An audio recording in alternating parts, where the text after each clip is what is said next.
कमर गरेवाल जी ਨੂੰ मैं मुबारकबाद दिना क्योंकि बहुत टामे टामे रह गए इन्हां दी फील्ड दे विच भी ते साडी फील्ड दे विच भी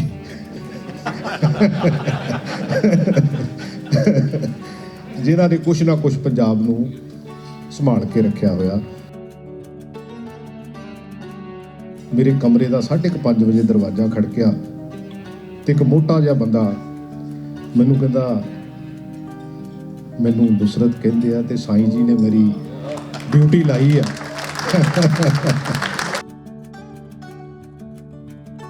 चाहे किसी पार्टी का गधा लीडर भी खड़ा हो जाए उन्होंने धड़े ने उधर नाल जाके तुर पैना भी चल भी आप चलीए क्योंकि कोई नहीं पुछदा। सच्ची गल तो मैनू 10 साल हो गए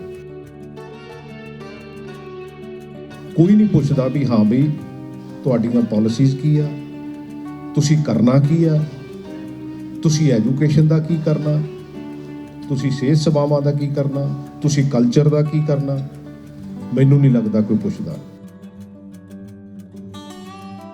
ते पंजाब का फाइनैंशियली जिहड़ा लॉस होया लेकिन उहदा एंड रिजल्ट असीं की कढिया उहदा रिजल्ट की कढिया असीं जां तां इलैक्शन लड़न लग पे असीं वो भी नहीं कर सके जिहड़ा प्रैशर ग्रुप किते खड़ के सरकारां दे अगेंस्ट बनिया सी।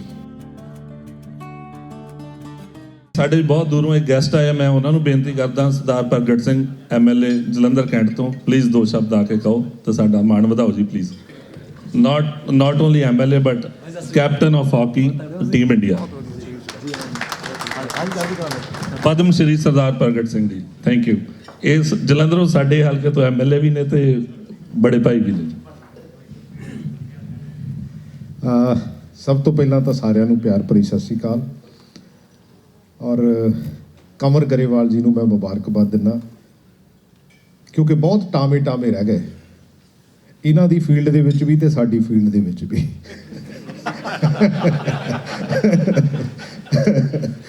जिन्हां ने कुछ ना कुछ पंजाब नूं संभाल के रखिया होया। और क्योंकि मैं जदों इंडिया टीम च आया तो जदों पाकिस्तान मैं गया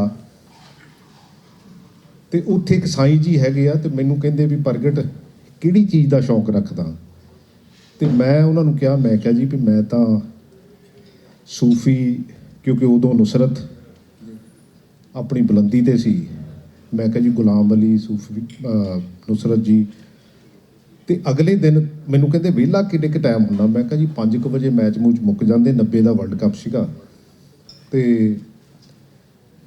अगले दिन मेरे कमरे का 5:30 बजे दरवाजा खड़किया तो एक मोटा जिहा बंदा मैनू कहंदा मैनू नुसरत कहंदे आ ते साईं जी ने मेरी ड्यूटी लाई है। ते उदों तो लैके क्योंकि जिहड़े चंगे कलाकार है जिहड़े समाज दे वो बेहतरीन कलाकार आ उन्हां नूं हमेशा सुनीदा भी आ ते उन्हां नूं किते ना किते ये सोच दे विच भी लैके आईदा ये तरक्की भी करन ते साडे समाज नूं चंगीआं लीहां ते भी लैके जाण। और तुसीं इन्हां देशां दे विच आण के तरक्की बहुत कीती आ मैनूं पता मेहनत बहुत करदे हो तुहानूं सारिआं नूं भी मुबारकबाद। एक गल मैं जरूर तुहाडे नाल जिहड़ी साझी करनी चाहुंदा कि अपने अपने पिंडां नूं कोई बहुत ना कुछ करो क्योंकि तुसी दुनिया के दोनों ही पक्ष देख ले आ। कुछ वो लोग है जिहड़े राजपुरे तो गांह नहीं लंघे क्योंकि अज भी साडा समाज जिहड़ा आ क्योंकि नॉलेज जिहड़ी आ वो अज दुनिया ते हर चीज़ जिहड़ी आ प्रोवाइड करती है लेकिन अज भी साडे धड़े बने हुए आ जे ताए ने खब्बे नूं जाना तो चाचा दा पक्का ही आ भी उन्हें सज्जे नूं जाना क्योंकि ना वो पोलीटिकल बंदियां नूं पुछण चाहे किसी पार्टी का गधा लीडर भी खड़ा हो जाए उन्होंने धड़े ने उधर नाल जाके तुर पैना भी चल भी आप चलीए क्योंकि कोई नहीं पुछदा। सच्ची गल तो मैनू 10 साल हो गए कोई नहीं पुछदा भी हाँ बई तुहाडीआं पॉलिसीज़ की आ तुसी करना की आ तुसी एजुकेशन का की करना तुसी सेहत सेवावां का की करना तुसी कल्चर का की करना मैनू नहीं लगता कोई पुछदा। और ਇਹਨਾਂ ਨੇ ਹੌਲੀ ਹੌਲੀ ਪੋਲੀਟੀਸ਼ੀਅਨ ਨੇ ਤੇ ਬਿਊਰੋਕਰੈਟਸ ਨੇ ਟੈਕਨੋਕਰੈਟ ਵਿੱਚੋਂ ਕੱਢ ਦਿੱਤੇ, ਜਿਹੜਾ ਸਭ ਤੋਂ ਵੱਡਾ ਨੁਕਸਾਨ ਹੋਇਆ। ਕਿਉਂਕਿ ਜਿਹਦਾ 40 ਸਾਲ ਦਾ ਤਜਰਬਾ, 50 ਸਾਲ ਦਾ ਤਜਰਬਾ, ਉਹ ਤਾਂ ਵਿੱਚ ਹੀ ਹੈ ਨਹੀਂ। ਤੇ ਤੁਸੀਂ ਇਮੋਸ਼ਨਲੀ ਹਰ ਚੀਜ਼ ਨੂੰ ਕਿਸੇ ਨਾ ਕਿਸੇ ਤਰ੍ਹਾਂ ਬੈਕਅਪ ਕਰਦੇ ਹੋ, ਪਰ ਕਈ ਵਾਰੀ ਉਸ ਇਮੋਸ਼ਨ ਦੇ ਵਿੱਚ ਅਸਲੀ ਗੱਲਾਂ ਤੁਸੀਂ ਵੀ ਭੁੱਲ ਜਾਂਦੇ ਹੋ ਵੀ ਹਾਂ ਵੀ ਅਸੀਂ ਸਪੋਰਟ ਕਿੱਥੇ ਕਰਨੀ ਆ ਤੇ ਕਾਹਦੇ ਲਈ ਕਰਨੀ ਆ। ਪਿਛਲੇ ਸਮੇਂ ਦੇ ਵਿੱਚ ਆਪਾਂ 1 ਸਾਲ ਤੇ 750 ਜਾਨਾਂ, ਮੈਨੂੰ ਕਿਸੇ ਨੇ ਹੁਣੇ ਕੁਐਸਚਨ ਕੀਤਾ ਸੀ ਗਰੇਵਾਲ ਸਾਹਿਬ ਨੂੰ, 750 ਜਾਨਾਂ ਗਈਆਂ 1 ਸਾਲ, ਤੇ ਪੰਜਾਬ ਦਾ ਫਾਈਨੈਂਸ਼ੀਅਲੀ ਜਿਹੜਾ ਲਾਸ ਹੋਇਆ, ਲੇਕਿਨ ਉਹਦਾ ਐਂਡ ਰਿਜ਼ਲਟ ਅਸੀਂ ਕੀ ਕੱਢਿਆ? ਉਹਦਾ ਰਿਜ਼ਲਟ ਕੀ ਕੱਢਿਆ? ਅਸੀਂ ਜਾਂ ਤਾਂ ਇਲੈਕਸ਼ਨ ਲੜਨ ਲੱਗ ਪਏ, ਅਸੀਂ ਉਹ ਵੀ ਨਹੀਂ ਕਰ ਸਕੇ ਜਿਹੜਾ ਪ੍ਰੈਸ਼ਰ ਗਰੁੱਪ ਕਿਤੇ ਖੜ ਕੇ ਸਰਕਾਰਾਂ ਦੇ ਅਗੇਂਸਟ ਬਣਿਆ ਸੀ।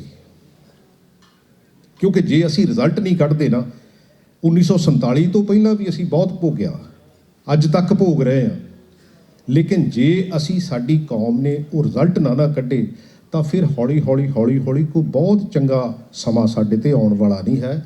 ਕਿਉਂਕਿ ਇੰਟੈਲੈਕਚੁਅਲਸ ਦੀ ਜ਼ਰੂਰਤ ਹੈ, ਸਾਨੂੰ ਸਿਆਣਪ ਨਾਲ ਅੱਗੇ ਵਧਣ ਦੀ ਜ਼ਰੂਰਤ ਹੈ। ਐਗਰੈਸ਼ਨ ਸਾਡੇ 'ਚ ਹੈਗੀ ਆ। ਕਿਉਂਕਿ ਮੈਂ ਜਦੋਂ ਅੱਜ ਤੋਂ 4-5 ਸਾਲ ਪਹਿਲਾਂ ਇਜ਼ਰਾਈਲ ਗਿਆ ਤੇ ਮੈਨੂੰ ਉੱਥੇ ਲੱਗਿਆ ਕਿ ਪੰਜਾਬੀ ਤੇ ਇਜ਼ਰਾਈਲੀ ਇਹ ਮਿਹਨਤੀ ਵੀ ਆ ਤੇ ਰਿਸਕ ਲੈਣ ਵਾਲੇ ਵੀ ਆ। ਲੇਕਿਨ ਮੈਨੂੰ ਇੱਕ ਗੱਲ ਜ਼ਰੂਰ ਲੱਗੀ ਆ ਕਿ ਅਸੀਂ ਇਕੱਠੇ ਹੋ ਕੇ ਤੁਰਨ ਵਾਲੇ ਨਹੀਂ ਆ।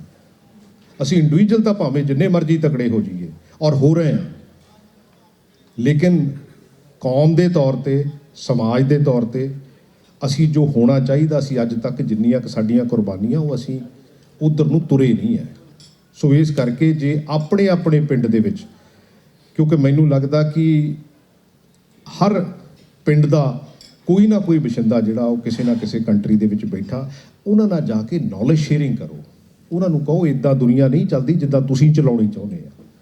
ਕਿਉਂਕਿ ਮੇਰੀ ਵੀ ਕੋਸ਼ਿਸ਼ ਇਹੀ ਹੁੰਦੀ ਆ, ਕਿਉਂਕਿ ਮੇਰੇ ਜੇ ਮੈਂ ਆਪਣੇ ਹਲਕੇ ਦੀ ਜਾਂ ਅਦਰਵਾਈਜ਼ ਕਿਤੇ ਨੇੜੇ ਤੇੜੇ ਕਰਾਂ, ਮੈਂ ਕਹਿੰਦਾ ਛੱਡੋ ਯਾਰ, ਧੜਿਆਂ ਨੂੰ ਰਹਿਣ ਦਿਓ, ਵੋਟਾਂ ਕਿਸੇ ਹੋਰ ਨੂੰ ਪਾ ਲਿਓ ਜਿਹਨੂੰ ਤੁਸੀਂ ਸਿਆਣਾ ਸਮਝਦੇ ਹੋਵੋਗੇ। ਕਿਉਂਕਿ ਜੇ ਸਿਆਣਾ ਤੁਰੂਗਾ ਤੇ ਤਾਂ ਹੀ ਗਾਂ ਤੁਰਨੀ ਆ, ਕਮਲਿਆਂ ਨਾਲ ਨਹੀਂ ਇਹ ਚੱਲਣਾ। ਸੋ ਇਸ ਕਰਕੇ ਮੇਰੀ ਤੁਹਾਨੂੰ ਸਾਰਿਆਂ ਨੂੰ ਗੁਜ਼ਾਰਿਸ਼ ਇੰਨੀ ਕੀ ਆ ਕਿ ਜੇ ਕਿਤੇ ਪਿੰਡ ਦੇ ਵਿੱਚ ਐਜੂਕੇਸ਼ਨ ਨੂੰ ਤੇ ਸਪੋਰਟਸ ਨੂੰ, ਨਰੋਈ ਸੋਚ ਤੇ ਨਰੋਈ ਸਿਹਤ, ਔਰ ਇਹੋ ਜਿਹੀ ਸਪੋਰਟਸ ਬਿਨਾਂ ਪ੍ਰਮੋਟ ਕਰੋ ਜਿੱਦਾਂ ਤੁਸੀਂ ਕਬੱਡੀ ਨੂੰ ਕਰਨ ਡਏ। ਮੈਂ 2008-9 ਦੇ ਵਿੱਚ ਵਰਲਡ ਕੱਪ 3 ਕਰਾਏ ਸੀਗੇ, ਤੇ ਉਹਦੇ ਤੋਂ ਬਾਅਦ ਮੈਂ ਇਹ ਐਨਾਲਾਈਜ਼ ਕੀਤਾ ਸੀ ਵੀ ਨਾ, ਇਹ ਪੁੱਠੇ ਪਾਸੇ ਨੂੰ ਤੁਰ ਪਏ ਆ। ਤੇ ਇੰਨੇ ਪੈਸੇ ਖਰਚ ਕਰਕੇ ਵੀ ਜੇ ਅਸੀਂ, ਕਿਉਂਕਿ ਸਾਡੀ ਕਿਰਦਾਰ ਦੇ ਨਾਲ ਜੁੜੀ ਹੋਈ ਖੇਡ ਹੈ ਕਬੱਡੀ, ਕਿਉਂਕਿ ਇਕੱਲੇ ਨੂੰ ਇਕੱਲਾ, ਕਿਉਂਕਿ ਸਾਡਾ ਕਿਰਦਾਰ ਪੰਜਾਬੀਆਂ ਦਾ ਵੀ ਇਹੀ ਆ, ਕਿਉਂਕਿ ਅਸੀਂ ਮੌਬ ਮੈਂਟੈਲਿਟੀ ਨਹੀਂ ਰੱਖਦੇ। ਲੇਕਿਨ ਉਹਦੀਆਂ ਜਿਹੜੀਆਂ ਊਣਤਾਂ ਆ, ਕਿਉਂਕਿ ਜਿੰਨੇ ਕੁ ਪੈਸੇ ਤੁਸੀਂ ਪੰਪ ਕੀਤੇ, ਚੰਗੀ ਗੱਲ ਕੀਤੀ, ਲੇਕਿਨ ਉਹਦੇ ਨਾਲ ਜਿਹੜੀਆਂ ਚੰਗੀਆਂ ਚੀਜ਼ਾਂ ਕਰਨ ਵਾਲੀਆਂ ਸੀ ਉਹ ਵੀ ਨਹੀਂ ਕੀਤੀਆਂ। ਕਿਉਂਕਿ ਇਹ ਇੱਕੋ ਇੱਕ ਖੇਡ ਸਾਡੀ, ਠੀਕ ਆ, ਮੈਂ ਹਾਕੀ ਨੂੰ ਬਿਲੋਂਗ ਕਰਦਾ, ਬਟ ਮੇਰੇ ਵੀ ਜ਼ਿਹਨ 'ਚ ਸੀ ਵੀ ਯਾਰ ਇਹਦੇ 'ਚ ਨਾ ਕੋਈ ਇਨਫਰਾਸਟਰਕਚਰ ਚਾਹੀਦਾ ਤੇ ਨਾ ਕੋਈ ਇਕੁਇਪਮੈਂਟ ਚਾਹੀਦਾ, ਤੇ ਆਰਾਮ ਨਾਲ ਸਾਰੇ ਪੰਜਾਬ ਨੂੰ ਖਿਡਾਇਆ ਜਾ ਸਕਦਾ। ਲੇਕਿਨ ਬਦਕਿਸਮਤੀ ਇਹ ਆ ਕਿ ਉਹਨੂੰ ਚਲਾਉਣ ਵਾਲੇ, ਈਵਨ ਖੇਡਣ ਵਾਲੇ, ਕਿਉਂਕਿ ਬਹੁਤ ਚੰਗੀ ਸੋਚ ਨੂੰ ਅੱਗੇ ਲੈ ਕੇ ਨਹੀਂ ਤੁਰੇ। ਸੋ ਇਸ ਕਰਕੇ ਜਿੱਥੇ ਵੀ ਸਪੋਰਟ ਕਰਨੀ ਆ, ਚੰਗੀ ਸੋਚ ਨਾਲ ਕਰੋ, ਕਿਉਂਕਿ ਤੁਸੀਂ ਦੁਨੀਆ ਦੀ ਉਹ ਜਗ੍ਹਾ ਦੇਖ ਲਈ ਆ। ਕਿਉਂਕਿ ਤੁਸੀਂ ਇੱਕ ਰਾਜਪੁਰੇ ਤੋਂ ਪਹਿਲਾਂ ਵਾਲਾ ਪੰਜਾਬ ਦੇਖਿਆ ਆ, ਤੇ ਇੱਕ ਕੈਨੇਡਾ ਵਾਲਾ ਤੇ ਅਮਰੀਕਾ ਵਾਲਾ ਤੇ ਇੰਗਲੈਂਡ ਵਾਲਾ ਤੇ ਆਸਟ੍ਰੇਲੀਆ ਵਾਲਾ ਪੰਜਾਬ ਦੇਖ ਰਹੇ ਹੋ।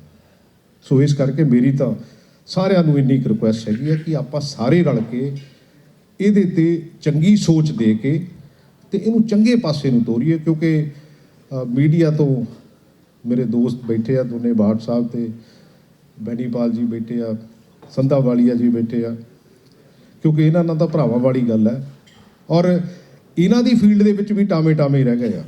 ਰਿਐਲਿਟੀ ਇਹ ਆ, ਮੈਂ ਤਾਂ ਕਿਹਾ ਸੀ ਬਚ ਗਏ ਅਸੀਂ, ਕਿਉਂਕਿ ਡੈਮੋਕ੍ਰੇਸੀ ਦੇ ਚਾਰੇ ਹੀ ਥੰਮ ਹੈ, ਤੇ ਚਾਰਾਂ ਦੇ ਵਿੱਚ ਕਿਰਦਾਰ ਜਿਹੜਾ ਆ ਉਹਦੇ ਵਿੱਚ ਕਮੀ ਪੇਸ਼ੀ ਆਈ ਆ, ਕਿਉਂਕਿ ਉਹ ਸਮਾਜ ਦਾ ਹਿੱਸਾ ਆ। ਉਹਦੇ ਵਿੱਚੋਂ ਹੀ ਲੀਡਰ ਬਣਦੇ ਆ, ਉਹਦੇ ਵਿੱਚੋਂ ਹੀ ਕਲਾਕਾਰ ਬਣਦੇ ਆ, ਉਹਦੇ ਵਿੱਚੋਂ ਜੁਡੀਸ਼ਲੀ ਤੇ ਐਗਜ਼ੈਕਟਿਵ ਬਣਦੀ ਆ ਤੇ ਉਹਦੇ ਵਿੱਚੋਂ ਹੀ ਡੈਮੋਕ੍ਰੇਸੀ ਦੇ ਤਿੰਨੇ ਜਿਹੜੇ ਪੁਲ ਹੈਗੇ ਉਹਨਾਂ ਨੂੰ ਚੌਥੇ ਲੋਕਾਂ ਦੇ ਵਿੱਚ ਲੈ ਕੇ ਜਾਣਾ ਹੁੰਦਾ। ਕਮੀਆਂ ਸਾਰਿਆਂ 'ਚ ਆ ਗਈਆਂ।